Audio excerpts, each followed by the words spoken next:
I now have a few notes to share with you. I know Monica does as well.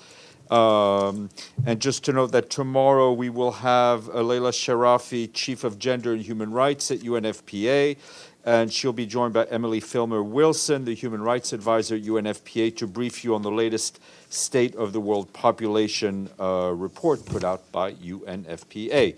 Also, Abdoulaye Bathily, the Secretary General Special Representative for Libya, is briefing the Council in close consultations right now, giving them an update.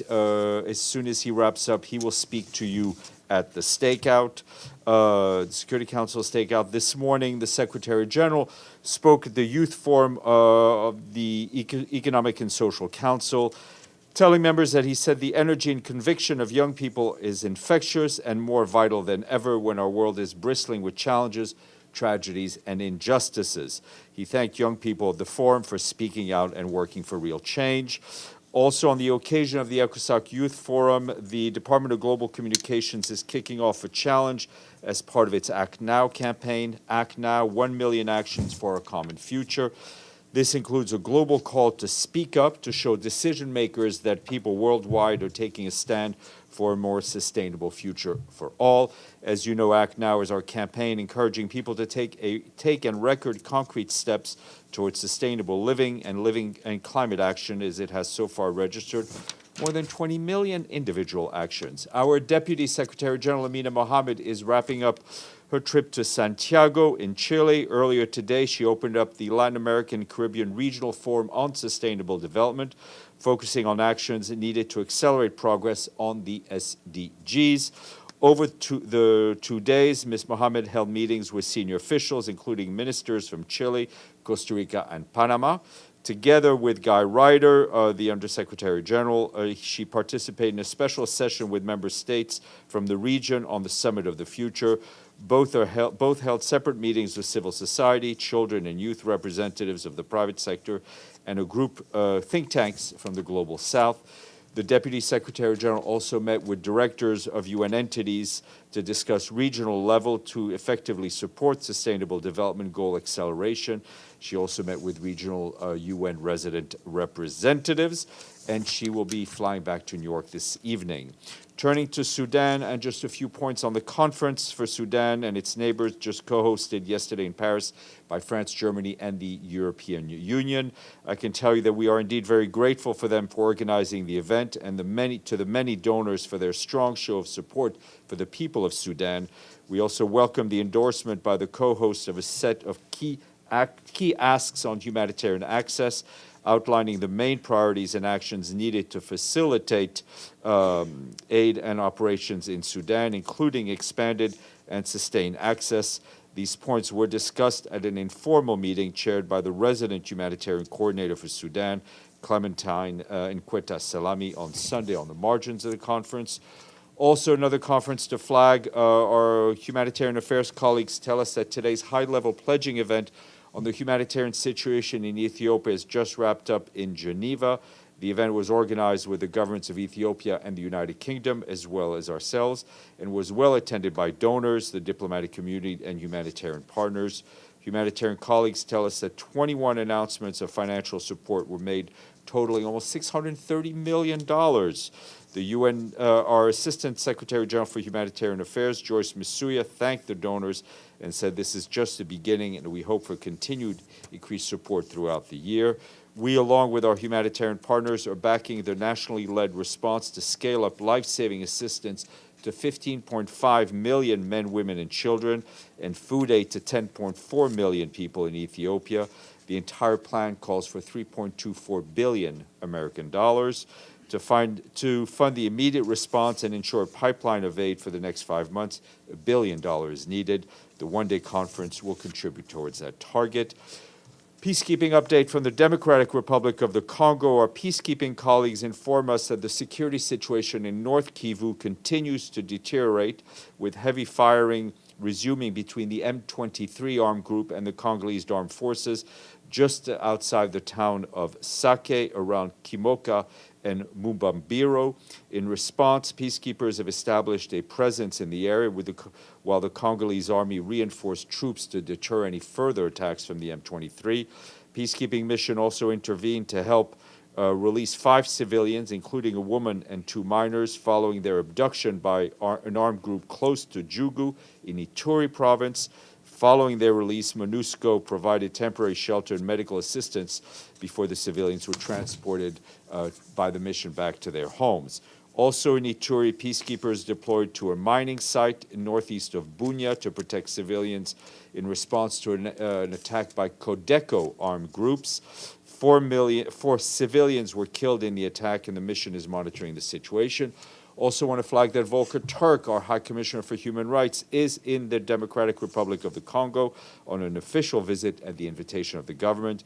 Today, he was in the East, where he visited camps for internally displaced people and met with human rights defenders and civil society organizations. In Kinshasa, he's scheduled to meet with President Tshisekedi and senior members of the government, as well as the UN, and he will have a press conference, if you want to tell your colleagues in Kinshasa, on 18 April. Turning to Cameroon, just a quick note to say that we and our partners today launched the Humanitarian Response Plan jointly with the government, seeking $371 million to assist 2.3 million people. Last year, the appeal was less than 1/3 funded. Despite this, we were able to provide life-saving assistance and protection to over 1 million people in the country, including food, nutrition, protection, shelter, education, and other vital services. And turning to Ukraine, today our team on the ground, led by the resident coordinator Denise Brown, yesterday published a new report showcasing results from 24 agencies' assistance to communities recovering from the war devastations, from supporting small businesses, repairing homes, schools, and hospitals, to building new energy infrastructure and beyond. Our team scaled up recovery in 2023, implementing $500 million worth of recovery initiatives. That's more than twice the previous year's amount. Our colleagues ensured the installation of new heating, water, energy infrastructure that serves 6 million people, supported more than 2,000 small and medium businesses, and repaired nearly 1,000 schools and trained almost 320,000 people with new skills. Also want to add that and just lastly, on a positive note, I want to note, let's try it again. Lastly, on a positive note, I just want to say the Secretary General has taken note of the reappointment of Kristalina Georgieva as the Managing Director for the International Monetary Fund.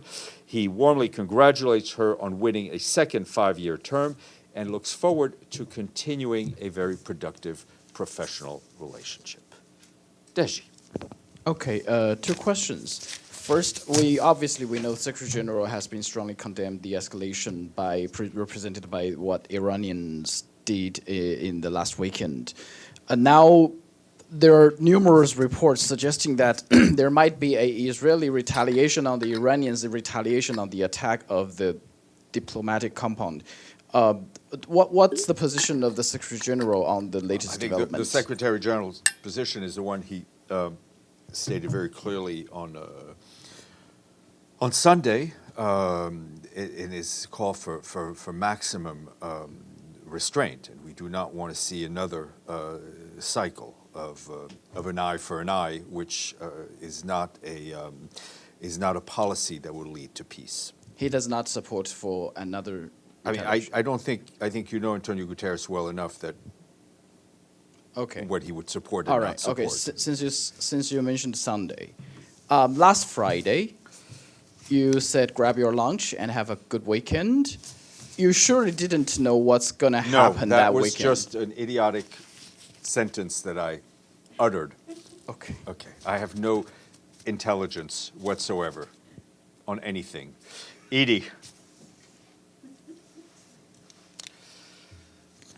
Following up on that, has the Secretary General spoken to any senior Israeli or Iranian officials to deliver the message personally that you just delivered here? Yeah, I mean, he spoke to the Iranian foreign minister yesterday.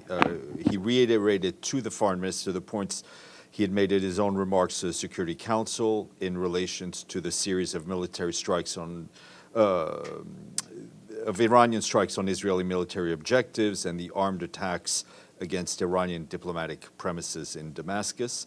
The Secretary General called for the urgent de-escalation of the situation and a renewed focus on bringing peace to the Middle East. Amélie. And no, He's had no direct contact with Israeli officials, but I think the ambassador of Israel, Ambassador Erdan, was in the council chamber when the Secretary General delivered his remarks. And as you know, what he says publicly, he says privately. Madame. Thanks, Steph. There's some media report saying that Abdoulaye Bathily submitted his resignation to the Secretary General yesterday. Can you confirm that? And if so, has it been accepted? I cannot. I've seen those reports. I cannot. But Mr. Bathily will be in the Security Council stakeout very shortly. Senora. Please. Oh, thank you. I wasn't sure if you were speaking Portuguese or Spanish. Thank you, Steph. Portuñol, as the Secretary General would say. There you go.